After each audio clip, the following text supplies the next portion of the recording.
MLC Suraj Revanna ಸಲಿಂಗ ಕಾಮದಾಟದ ಸುಳಿಯಲ್ಲಿ ಸಿಲುಕಾಕಿಕೊಂಡಿದ್ದಾರೆ. ಅಸಹಜ ಲೈಂಗಿಕ ದೌರ್ಜನ್ಯ ಎಸಗಿರುವ ಆರೋಪದಲ್ಲಿ ಅಂಧರಾಗಿದ್ದಾರೆ. ಆರೋಪಿಗೆ ನ್ಯಾಯಾಧೀಶರು 14 ದಿನ ನ್ಯಾಯಾಂಗ ಬಂಧನ ವಿಧಿಸಿದ್ದಾರೆ. ಈ ಕುರಿತ ಒಂದು ವರದಿ ಇಲ್ಲಿದೆ ನೋಡಿ.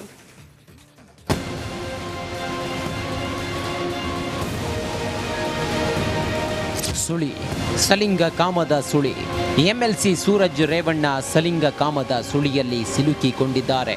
ಜೆಡಿಎಸ್ ಕಾರ್ಯಕರ್ತನಿಗೆ ಅಸಹಜ ಲೈಂಗಿಕ ದೌರ್ಜನ್ಯ ಎಸಗಿದ ಆರೋಪದಲ್ಲಿ ಅಂಧರಾಗಿದ್ದಾರೆ. ಐಪಿಸಿ ಸೆಕ್ಷನ್ 377 ಅಡಿ ಅರೆಸ್ಟ್ ಆಗಿದ್ದಾರೆ. ಹೊಳೆನರಸೀಪುರ ಗ್ರಾಮಾಂತರ ಠಾಣೆಯಲ್ಲಿ ಸಂತ್ರಸ್ತ ಸೂರಜ್ ವಿರುದ್ಧ ದೂರು ದಾಖಲಿಸಿದ್ದಾರೆ. ತನ್ನ ಮೇಲೆ ಲೈಂಗಿಕ ದೌರ್ಜನ್ಯ ಎಸಗಿ ಕೊಲೆ ಬೆದರಿಕೆ ಹಾಕಿರುವುದಾಗಿ ದೂರಿದ್ದಾರೆ. ಸೂರಜ್ ವಿರುದ್ಧದ ಪ್ರಕರಣವನ್ನು ಸರ್ಕಾರ ಸಿಐಡಿಗೆ ವಹಿಸಿದೆ. ಬಿಕೆ ಸಿಂಗ್ ತನಿಖೆಯ ಹೊಣೆ ಹೊತ್ತಿದ್ದಾರೆ.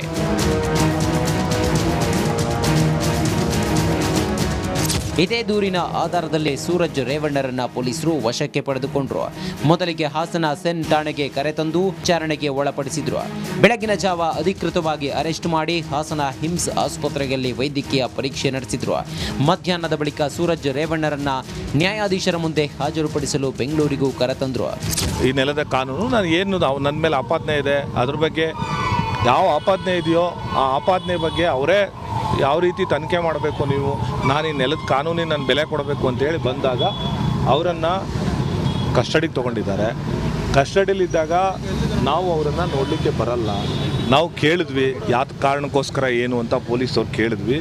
ಅವರು ಪೊಲೀಸ್ ಕಸ್ಟಡಿಲಿದ್ದಾರೆ ಅಂತ ಕೇಳಿದ್ರು. ಮಾಹಿತಿ ಎಲ್ಲ ಕೇಳಿದ್ವಿ, ಯಾತಕ್ಕೋಸ್ಕರ ನೀವು ಅವರನ್ನು ಕಸ್ಟಡಿಗೆ ತೊಗೊಂಡಿದ್ದೀರಾ, ಏನು ವಿಚಾರ ಅಂತೆಲ್ಲ ಕೇಳಿದ್ವಿ. ಬೌರಿಂಗ್ನಲ್ಲಿ ಸಂತ್ರಸ್ತನಿಗೆ ಮೆಡಿಕಲ್ ಟೆಸ್ಟ್. ಇನ್ನು ಸೂರಜ್ ವಿರುದ್ಧ ದೂರು ನೀಡಿರುವ ಸಂತ್ರಸ್ತನಿಗೆ ಬೆಂಗಳೂರಿನ ಬೌರಿಂಗ್ ಆಸ್ಪತ್ರೆಯಲ್ಲಿ ಮೆಡಿಕಲ್ ಟೆಸ್ಟ್ ಮಾಡಿದ್ರು. ಸತತ 2 ಗಂಟೆಗಳ ಕಾಲ ಸಂತ್ರಸ್ತನ ಆರೋಗ್ಯ ತಪಾಸಣೆ ಮಾಡಿದ್ರು. ಸೂರಜ್ಗೆ 14 ದಿನ ನ್ಯಾಯಾಂಗ ಬಂಧನ. ಇದೆಲ್ಲದರ ಬಳಿಕ ಸೂರಜ್ ರೇವಣ್ಣರನ್ನ ಪೊಲೀಸರು ಬೆಂಗಳೂರಿಗೆ ಕರೆತಂದ್ರು. ಕೋರಮಂಗಲದಲ್ಲಿರುವ 42ನೇ ಎಸಿಎಂಎಂ ನ್ಯಾಯಾಧೀಶರ ಮುಂದೆ ಹಾಜರುಪಡಿಸಿದ್ರು. ಆರೋಪಿ ಸೂರಜ್ಗೆ ನ್ಯಾಯಾಧೀಶರು 14 ದಿನ ನ್ಯಾಯಾಂಗ ಬಂಧನ ವಿಧಿಸಿದ್ರು.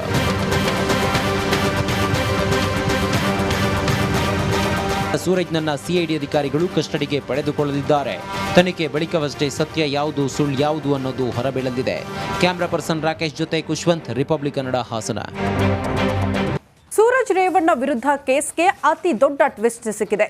ಮೊನ್ನೆ ಸೂರಜ್ ಪರ ದೂರು ನೀಡಿದ್ದ ವ್ಯಕ್ತಿಯೇ ಇದೀಗ ಅವರ ವಿರುದ್ಧ ದೂರು ನೀಡೋದಕ್ಕೆ ಸಜ್ಜಾಗಿದ್ದಾರೆ. ಅವರೇ ಸಂತ್ರಸ್ತರಾಗಿರೋದು ಇಡೀ ಪ್ರಕರಣದಲ್ಲಿ ದೊಡ್ಡ ತಿರುವಾಗಿದೆ. ಈ ಕುರಿತ ವರದಿ ಇಲ್ಲಿದೆ ನೋಡಿ.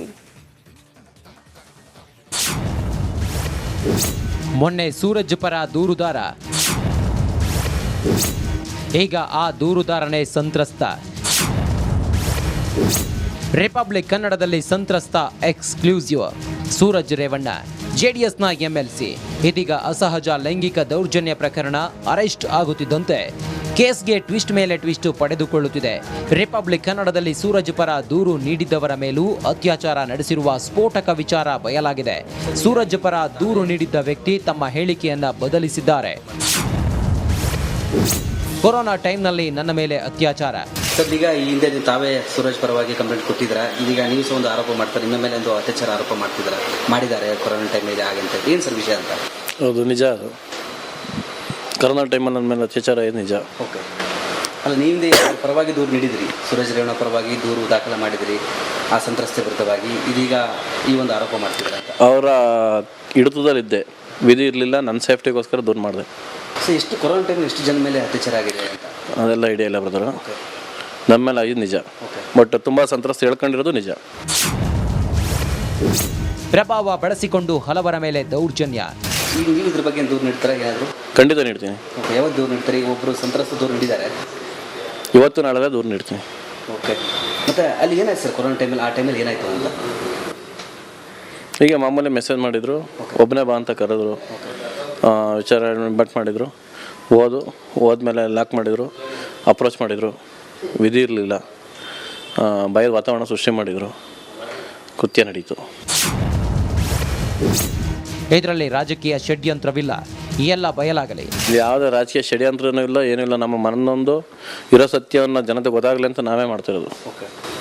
ಸೊ ಎಷ್ಟು ವರ್ಷಗಳಿಂದ ಈ ಥರ ನಡೀತಿದೆ ಅಂತ? ಸೊ ನನಗೆ ಗೊತ್ತಿರೋಂಗೆ ನನಗೆ ಕರೋನಾ ಟೈಮಲ್ಲಿ ಆಗಿತ್ತು, ಫಸ್ಟ್ ಕರೋನಾ ಟೈಮಲ್ಲಿ.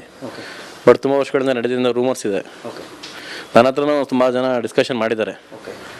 ನಾನು ಅಪ್ಪಟ JDS ಕಾರ್ಯಕರ್ತ. ಯುವಕ ತನ್ನ ಮೇಲೆ ಅತ್ಯಾಚಾರ ವಿಚಾರ ಹೇಗೆ ಹೇಳ್ತಾನೆ? ಯಾರಿಗೂ ಗೊತ್ತಿರಲಿಲ್ಲ, ಯಾರೂ ಹೊರಗಡೆ ಬಂದಿರಲಿಲ್ಲ. ನಾವಾಗೆ ಬರೋಕ್ಕಾಗಲ್ಲ. ಒಂದು ಹುಡುಗಿ ಆದರೂ ಬೇಕಾದ್ರೆ ಬಂದ್ಬಿಡೋದು, ಹುಡುಗ ಬರೋ ಸುಲಭ ಅಲ್ಲ ಸಮಾಜದಲ್ಲಿ. ಮತ್ತು ಅವ್ರ ಪವರ್ ಹೆಂಗಿತ್ತು ಎಲ್ಲನೂ ಯೋಚನೆ ಮಾಡೋದು. 24ರಿಂದ 28 ವರ್ಷದ ಯುವಕರನ್ನೇ ಟಾರ್ಗೆಟ್ ಮಾಡ್ತಿದ್ದ. ಎಲ್ಲ ಒಂದು 24ರಿಂದ 27. ಹೇಗೆ ಸರ್ ಅವ್ರು ಹೇಗೆ ಏನು ಕಾಲ್ ಮಾಡ್ತಿದ್ರ, ಏನಾದರೂ ಮೆಸೇಜ್? ಇಲ್ಲ, ಮಾಮೂಲಿ ರಾಜಕೀಯವಾಗಿ ಯಾರು ಗುರುತಿಸ್ಕೊಳಕ್ಕೆ ಹೋದ್ರು ಮುಂದೆ ಹೋಗ್ತಾರೆ, ಅವ್ರನ್ನ ಮಾತಾಡ್ಸೋದು. ತುಂಬ ಚೆನ್ನಾಗಿದ್ದೀವಿ ಅನ್ನೋ ಥರ ಇರೋದು. ಅವ್ರು ಮಾತಾಡಿಸಿ ತುಂಬ ಚೆನ್ನಾಗಿದ್ದೀವಿ, ನಾನು ರಾಜಕೀಯ ಸಪೋರ್ಟ್ ಆಗಿರ್ತೀನಿ, ನಿನ್ನನ್ನು ಬೆಳೆಸ್ತೀನಿ ಅನ್ನೋ ಒಂದು ಅಪ್ರೋಚ್ ಮಾಡೋದು. ಆ ಹುಡುಗನಲ್ಲಿ ಆಸೆ ಹುಡ್ಸೋದು. ಬಳಸ್ಕೊಂಡ್ಮೇಲೆ ಅವನು ವಿಧಿರಲ್ಲ, ಯಾರಿಗೂ ಹೇಳ್ಕೊಳಕ್ಕಾಗಲ್ಲ, ಬಿಡೋಕ್ಕಾಗಲ್ಲ, ಅವನು ಮನನೊಂತ ಇರ್ತಾನೆ ಅಷ್ಟೇ. ಒಟ್ನಲ್ಲಿ ಹಾಸನದ ಕಾಮಕಾಂಡ ಒಂದೊಂದೇ ಬಯಲಾಗುತ್ತಿದ್ದು, ಮುಂದಿನ ದಿನಗಳಲ್ಲಿ ಅದೆಷ್ಟು ಮಂದಿ ಸಂತ್ರಸ್ತರು ದೂರು ನೀಡ್ತಾರೆ ಕಾದು ನೋಡಬೇಕಿದೆ. ವೀರೇಶ್ ಹಿರೇಮಠ, ರಿಪಬ್ಲಿಕ್ ಕನ್ನಡ, ಬೆಂಗಳೂರು.